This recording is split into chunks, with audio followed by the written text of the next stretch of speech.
नमस्कार, मी पंजाब हवामान अभ्यासक मुक्काम पोस्ट गुगळे धामणगाव तालुका सेलू जिल्हा परभणी. राज्यातल्या शेतकऱ्याला सांगू इच्छितो, राज्यामध्ये ज्यात ढगाळ वातावरण राहणार आहे, सगळीकडे आभाळ राहणार आहे. ह्या टायमाला देखील मध्ये फक्त असं वाटेल की आभाळ खूप आले ना, आता पाऊस पडतो का काय. मग फक्त राज्यात पाऊस पडेल तर तुम्हाला सांगतो, नागपूर, भंडारा, गोंदिया तिकडे म्हणजे आणि त्याच्यानंतर तेलंगणा तिकडे पाऊस पडणार आहे. आपल्याकडे पडणार नाही म्हणून काही चिंता करायची गरज नाही. फक्त 20 मार्चच्या नंतर मात्र राज्यात चांगलंच वातावरण खराब होणार आहे, म्हणून हा अंदाज लक्षात घ्यायचा. म्हणजे 3 दिवस राज्यात ढगाळ वातावरण राहणार आहे, म्हणजे 17-18च्या दरम्यान राहणार हे अंदाज लक्षात घ्यायचा. राज्यात मात्र अवकाळीची सध्या काही पावसाची शक्यता नाही. राज्यात फक्त मार्चच्या शेवटच्या आठवड्यात म्हणजे 20 मार्च नंतर राज्यात मात्र अवकाळीचं सावट राहणार आहे.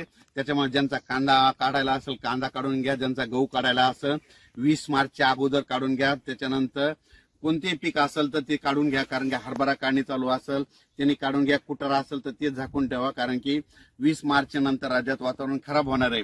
पण सध्या मात्र राज्यात मात्र 3 दिवस मात्र 17च्या दरम्यान ढगाळ वातावरण राहणार आहे. पाऊस काय येणार नाही, त्याच्यामुळे काही चिंता करायची गरज नाही.